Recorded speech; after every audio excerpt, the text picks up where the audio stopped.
Olá, meus amigos, tudo bem? Nesse vídeo agora nós veremos os estudos de coorte, dando continuidade à epidemiologia analítica, métodos epidemiológicos, certo? O coorte não é corte, tá? É coorte. Vem da Roma Antiga, quando você tinha a marcha de mais ou menos 600 a 1000 soldados rumando a um determinado sentido. Nós falamos que ele tinha uma coorte de soldados, então significa que está prosseguindo, está seguindo de uma direção a outra. Nós vamos entender então por que os estudos de coorte tem o nome de coorte. Então, mais uma vez, esse estudo foi tirado desse livro, que está aí o link, um livro muito bom, muito simples, muito didático. Por favor, baixem ele para aprimorar mais sobre os métodos epidemiológicos. Então, coorte é um termo para identificar um grupo de pessoas que compartilham uma mesma experiência ou característica. Tá? Então, eu tenho um grupo de pessoas que tem uma determinada exposição a um fator de risco e eu quero ver se essas pessoas expostas a um determinado fator de risco, se em algum momento elas vão desenvolver a doença. Então, eu vou segui-las, tá? Para saber se essas pessoas que têm esse fator de risco, elas vão desenvolver alguma doença ou não, para saber se aquele fator de risco é um fator determinante para a existência da doença naquela população. É um estudo observacional, mas analítico. Tá? Ele é, na sua maioria das vezes, prospectivo, ou seja, eu parto do presente para o futuro. Eu parto das pessoas que estão expostas aqui no presente e vou ver o que acontecer com elas no futuro. Então, avaliar a associação entre fatores de risco em potencial e o surgimento de uma doença na população ao longo de um determinado período de tempo. Então, é mais ou menos o seguinte: eu pego um grupo de pessoas que fumam agora e quero ver se em algum momento elas vão desenvolver câncer de pulmão. Então, eu vou acompanhar essas pessoas por um determinado tempo para saber se elas vão desenvolver câncer de pulmão ou não. E aí tem uma série de outros cálculos para saber se esse é o ato de fumar e o desenvolvimento de câncer de pulmão vai estar associado ou não. Isso do estudo de coortes também retrospectivo, ou coortes ocupacional, que eu olho no passado, mas é da seguinte forma: eu pego a pessoa lá no passado, vejo quais os fatores de risco que ela estava exposta lá no passado e venho acompanhando ela por fichas médicas, é óbvio, tá? Ou qualquer outra forma de registro, esse grupo até chegar no presente para saber se elas desenvolveram alguma doença ou seguir em frente com a coorte prospectiva. Qual é o principal objetivo da coorte? O objetivo de um estudo de coorte é identificar o efeito de uma exposição em relação à ocorrência de um determinado evento. Ou seja, a exposição prévia está associada ou não à ocorrência de um determinado evento. Ou seja, eu estar exposto ao cigarro é um fator que está associado a câncer de pulmão? Então isso é o objetivo de uma coorte, é saber se aqueles fatores de risco que eu estou associado, que eu estou exposto, vai gerar alguma doença ou não. Então aqui eu tenho um desenho, tá, de uma coorte, de uma população. Eu pego uma população que não está doente, elas não têm doença, tá? Não tem a doença. E separo em um grupo que está exposto a um determinado fator de risco e um grupo que não está exposto a um fator, aquele fator de risco. Então eu pego aqui pessoas que fumam e pessoas que não fumam. E vou acompanhar por um determinado tempo e vou ver quantos vão ficar doentes entre aqueles expostos, quantos não ficaram doentes entre aqueles expostos. E quantos ficaram doentes entre os não expostos e quantos não ficaram doentes entre os não expostos. Se a incidência, lembrando que na coorte eu vou calcular a incidência, que são pessoas não doentes que vão ter casos novos, então é a incidência. Se a incidência da doença for maior entre os expostos quando comparado com os não expostos, é porque provavelmente a exposição estava associado com aquela doença. E aí eu pego e falo, Então, se eu pego aqui fumantes e não fumantes, e vejo que a incidência de câncer de pulmão foi bem maior do que nos fumantes comparado com os não fumantes, então eu falo que o cigarro esteve associado a câncer de pulmão naquele grupo exposto. Então nós temos basicamente dois tipos de estudos de coorte. Os coorte concorrentes ou coorte prospectiva, e as não concorrentes ou coorte histórica ou ocupacional. Então, no estudo de coorte prospectivo, eu tenho grupos expostos e não expostos, são selecionados no início do estudo e acompanhados durante um período de tempo no futuro. Então, eu seleciono no presente e acompanho no futuro por determinado período de tempo. Que período de tempo é esse? Vai depender o que eu estou procurando, qual é o meu desfecho, mas isso pode ser até uma vida inteira daquele indivíduo, dependendo do que eu estiver procurando. O fator a ser considerado, em muitos casos, é difícil determinar o exato início da exposição. Então, eu pego pessoas, quero saber se o cigarro está associado a câncer de pulmão. Então, eu pego pessoas fumantes e pessoas não fumantes. Mas não tem como eu saber com exatidão, entre aquelas pessoas fumantes, quando foi que elas começaram a fumar. Né? E quanto cigarro também é outra questão, mas quando que elas começaram a ser expostas? Eu estou medindo daqui para aquele momento, mas o ideal seria o quê? Eu pegar pessoas que começaram a fumar hoje, né? O que seria muito difícil. Então eu pego pessoas que estão fumando, mas eu não sei quando foi que elas começaram a fumar. Isso é um fator importante, determinar o início da exposição. Se eu souber o início, melhor ainda. E estudos de coorte não concorrente ou retrospectivo. Grupos de indivíduos são identificados com tendo sido expostos ou não em algum ponto no passado. Esses grupos são acompanhados em busca do surgimento do evento de interesse através de tempo presente ou passado recente. E como que eles são acompanhados? Eu tenho que ter registro desse acompanhamento. Então eu tenho que ter registro principalmente fichas médicas, prontuários médicos. Então, estudos de coorte não concorrentes versus retrospectivos. Raramente podem ser conduzidos em uma amostra geral da população, porque ele tem dificuldade em se ter acesso à informação relativa à exposição passada a um fator de risco em potencial da população inteira. Então, tem que haver uma população de conveniência, geralmente população hospitalar, onde eu vou ter o registro adequado daquela população.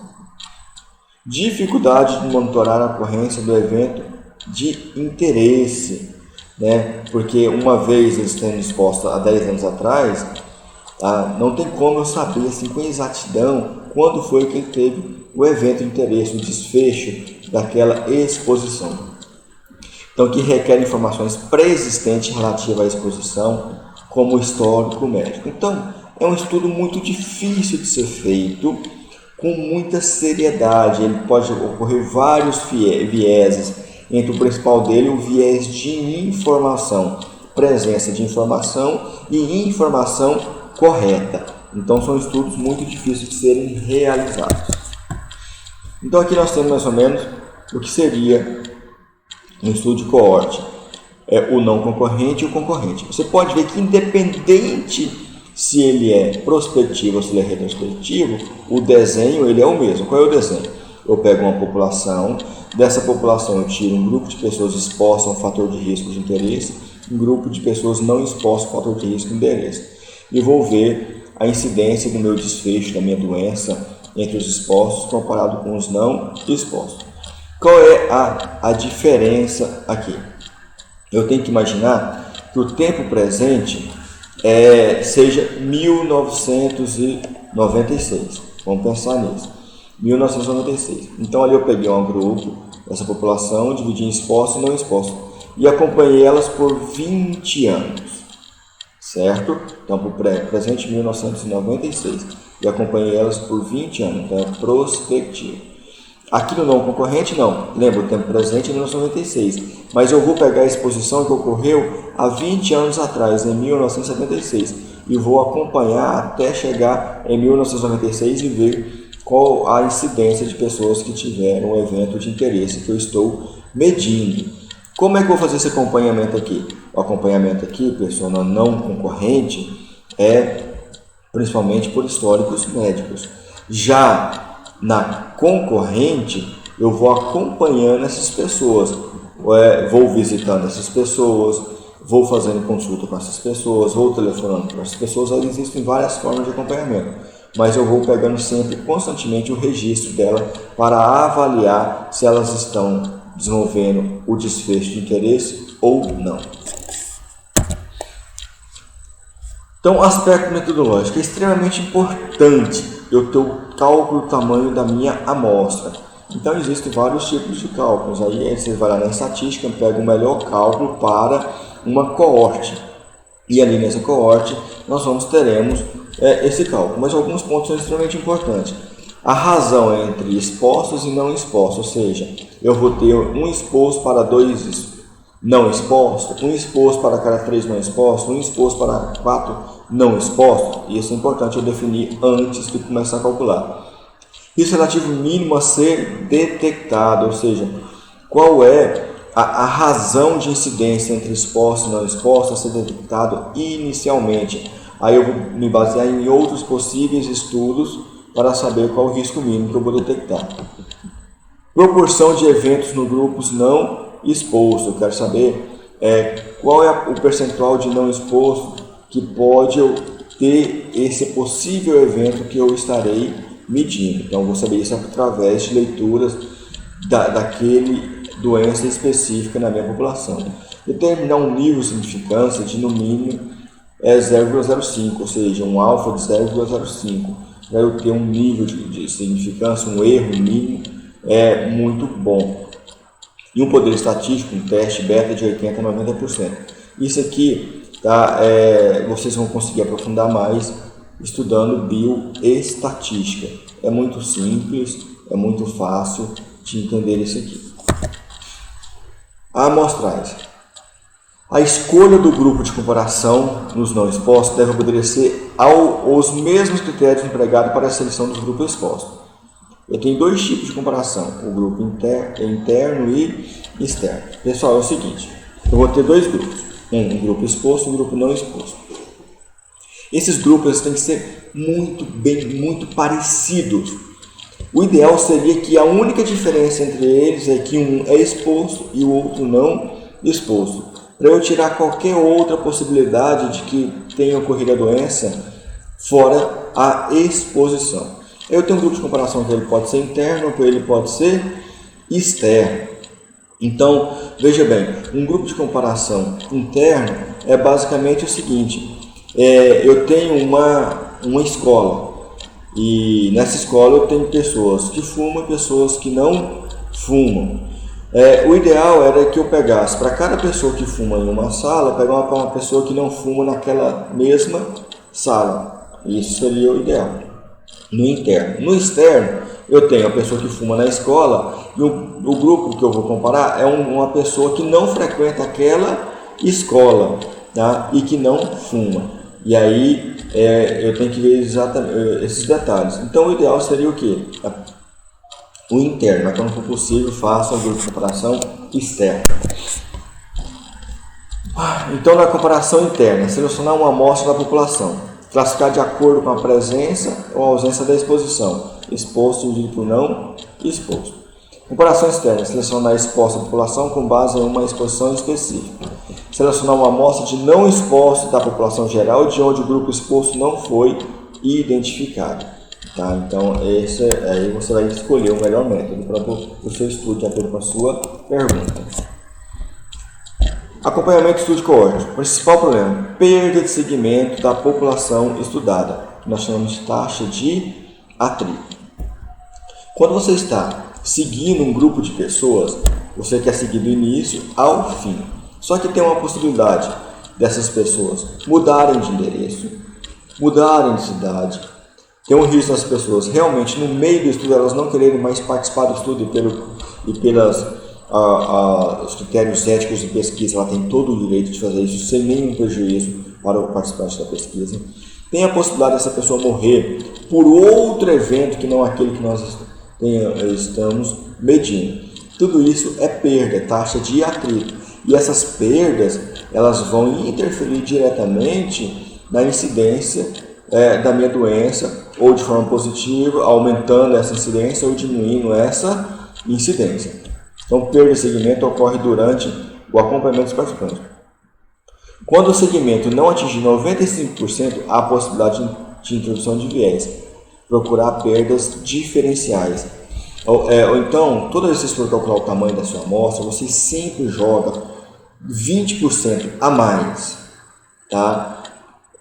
Do tamanho daquela amostra ideal, para você calcular, ter quando você tiver perda, você não interferir no resultado daquela amostra. Porque uma vez você tendo uma perda maior do que 20%, você pode comprometer o resultado do seu estudo. E ao comprometer o resultado do seu estudo, aquele dado perde validade.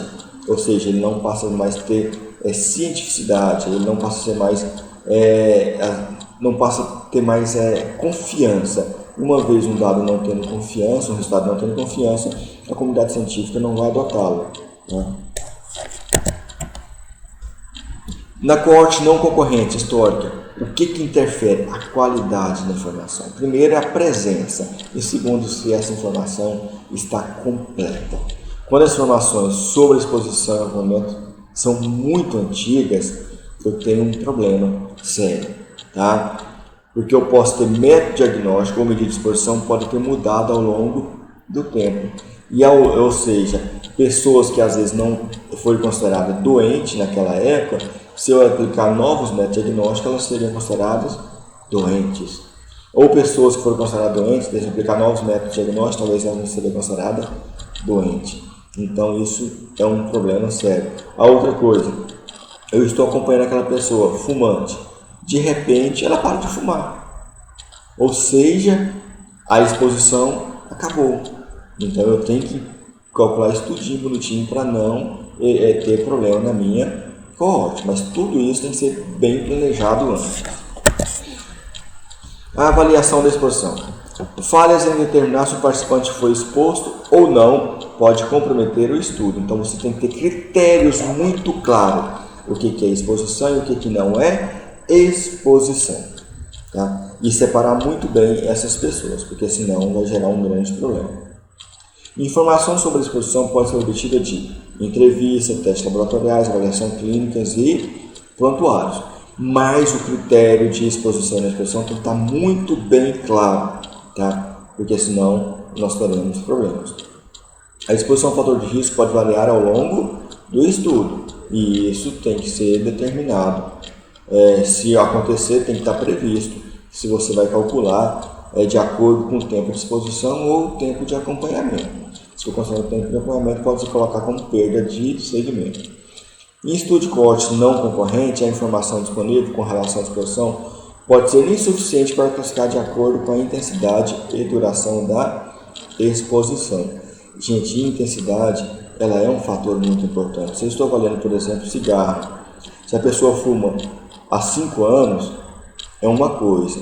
Mas se a pessoa fuma há 5 anos 10 cigarros, é outra coisa. Se ela fuma 20 cigarros por dia, é outra coisa completamente diferente. Ou seja, quanto mais intensa a exposição, maior será a chance de comprometer, do resultado estar certo ou errado. Então é extremamente importante eu determinar no meu critério de exposição, um critério muito bem claro, e a intensidade que eu vou acompanhar. O ideal é que ela não tivesse variação.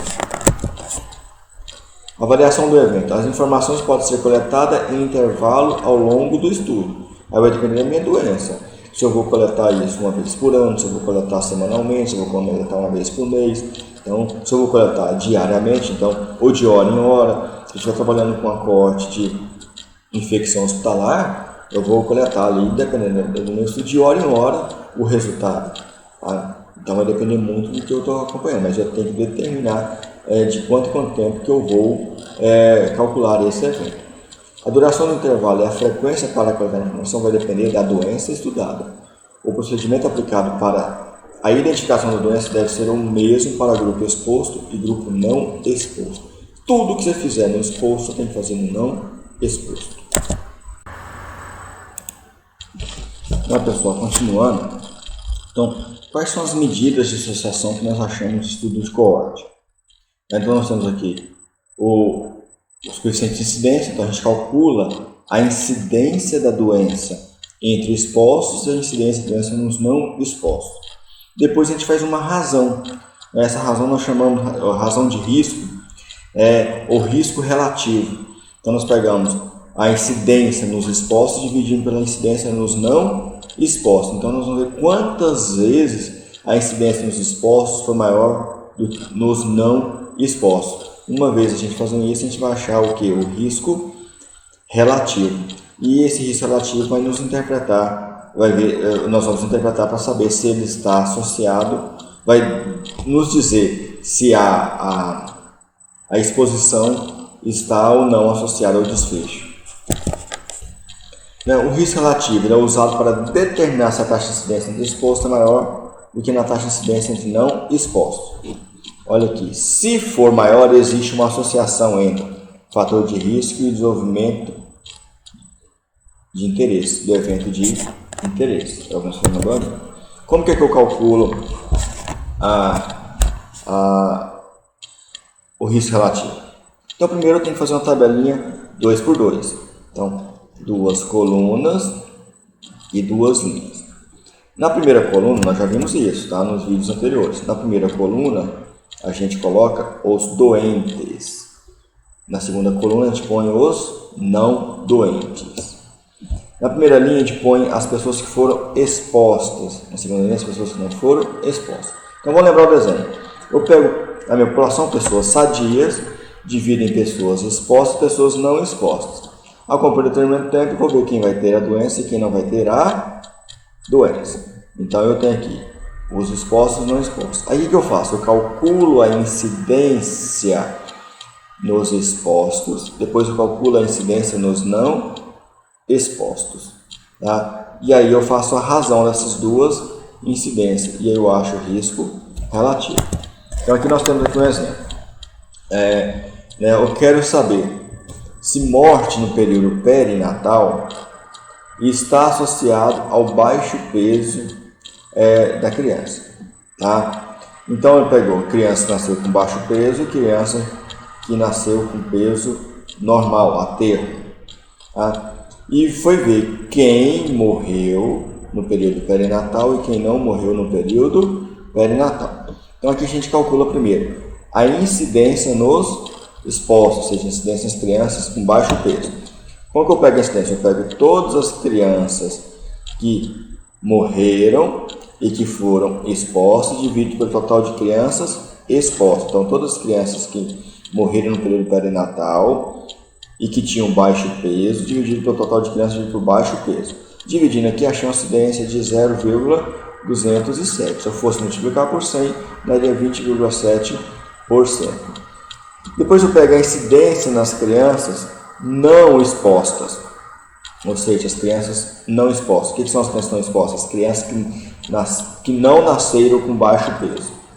Vou pegar o total de crianças que morreram no período perinatal e que não tinha baixo peso e dividir pelo total de crianças que não tinha baixo peso, que é esse total aqui, que dá 0,011. Multiplicando por 100 daria 1%. Aí eu vou para o próximo passo. Eu pego a incidência nos expostos, as crianças que tinham baixo peso, e a incidência nos não expostos, crianças que não tinham baixo peso. Dá 0,207 dividido por 0,11. Então, eu vou achar um risco relativo de 18,32. O que significa 18,32?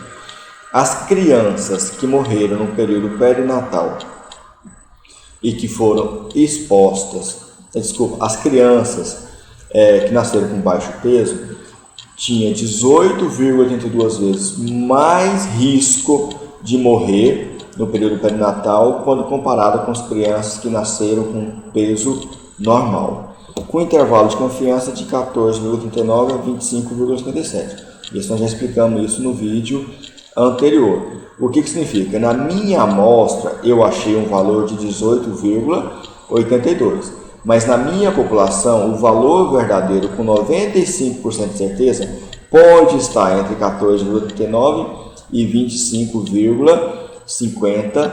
e 7. Aqui vale aquela mesma regrinha do vídeo anterior. Se o risco relativo for igual a 1, significa que não tem associação, ou seja, a exposição não está associada ao desfecho, nem de forma positiva nem de forma negativa. Quando ele for maior do que 1, significa que a exposição está associada ao desfecho, ou seja, o desfecho de interesse é causado pela associação. Quando for menor do que 1, também está associado, só que de forma contrária. A associação ela é uma proteção, o risco relativo menor do que 1 significa que a exposição é um fator de proteção contra o desfecho que eu estou achando. Só que lembrando que eu tenho que sempre analisar o que? O intervalo de confiança, que está lá no vídeo anterior. Então, eu tenho que ver o intervalo de confiança. Se o limite inferior do intervalo de confiança for menor do que 1 e o limite superior for maior do que 1, significa que o valor pode ser 1, então não tem associação. No entanto, se o risco relativo se o intervalo de confiança, o intervalo de confiança que o inferior for maior do que 1, significa que eu tenho risco, que está associado, o desfecho está associado a dano. Quando o limite superior for menor do que 1, significa um fator de proteção. Então é só vocês entrar no vídeo anterior e rever lá o intervalo de confiança que eu falei. Vale a mesma coisinha na hora de interpretar. É extremamente nós analisarmos também o confundimento. O que acontece? Aquele nós chamamos de risco relativo bruto, tá? Mas há uma possibilidade de surgir variáveis de confusão. O que é uma variável de confusão? É uma variável que ela pode interferir na associação de fator de risco e evento de interesse. E ela pode estar gerando um falso entendimento de que aquilo ali pode estar dando a doença ou não. Então vamos dar um exemplo. Imagina, eu estou avaliando pessoas que fumam e eu quero saber se elas vão ter gastrite. E aí eu acho que o fumo está associado a gastrite. Ótimo. Mas aí eu vejo também que elas tomam café. E vejo que o café também está associado a gastrite. E aí a grande pergunta, o que é que realmente está gerando a gastrite? É o café ou é o cigarro? Então eu tenho uma variável de confusão, que é quem? O café. Então eu tenho que fazer um risco relativo ajustado, que aí é um aprofundamento da bioestatística. Eu tenho que fazer um risco relativo só para o café, um risco relativo só para o fumo, excluindo o café, e quando eu fizer do café, excluindo o fumo. Uma vez eu achando ali bonitinho, tá? Eu vou ver que realmente quem é que está causando a minha gastrite. Isso é fundamental ao nós sabermos o fator de risco de interesse. Mas aí é uma análise que a gente faz ajustada, tá? Aí é uma análise estatística um pouquinho mais aprofundada.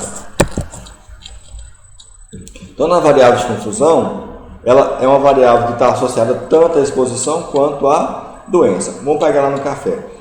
Então, o café pode estar causando a doença, mas geralmente quem toma café é quem fuma. Geralmente quem fuma também toma café. Então, se ele não fumasse, ele também não estaria tomando café. Então, ele está tanto ligado à exposição quanto à doença. Então, tem que ter 3 critérios para definir uma variável de confusão. Deve estar associada com a exposição de interesse. Deve ser um fator de risco para a doença. Não deve ser um elo de ligação entre a exposição e a doença. Então, toda vez que eu fazer uma análise de estudo de coorte, tem que fazer essa análise dessas variáveis, para não gerar problema. Quais são as vantagens dos cursos de coorte? Permite estimar risco. Tá? Isso é muito bom. Menor possibilidade de produzir viés, ou seja, erros. Se bons critérios de procedimento para conduzir o estudo são estabelecidos com antecedência. Então, são estudos muito bons para determinar quais são os fatores de risco para uma determinada doença quando muito bem conduzido. A relação entre fator de risco e o evento de interesse pode ser investigado por meio das incidências. Informação pode ser obtida dos participantes cuja exposição ao fator de risco foi mudada, uma vez que você está acompanhando aquelas pessoas que estão entrando em contato com ela direto. A seleção de descontrole é uma medida relativamente simples, ou seja, os não expostos. Pós-limitação não é um estudo barato. É difícil de conduzir, porque quanto mais longo, maior a chance de perder de segmento, perder pessoas. A participação no estudo pode afetar o comportamento dos indivíduos expostos e não expostos, porque a partir do momento que você está entrando em contato direto com aquelas pessoas que estão expostas, perguntando sobre cigarro, sobre isso, eles podem fazer com que elas mudem parem de se expor, o que é bom, tá, gente? Deixa bem claro, o que é bom, mas isso pode interferir no estudo. Ineficiente para o estudo de doenças raras, porque para doenças raras eu preciso de uma amostra com um grande número de indivíduos. E para acompanhar um grande número de indivíduos é muito caro e muito difícil. A ausência de informação com relação à exposição e morbidade é estudo de corte retrospectivo, né? E variáveis de função podem mascarar uma possível associação entre a exposição e a doença. Aqui é um roteiro básico para fazer um estudo de coorte.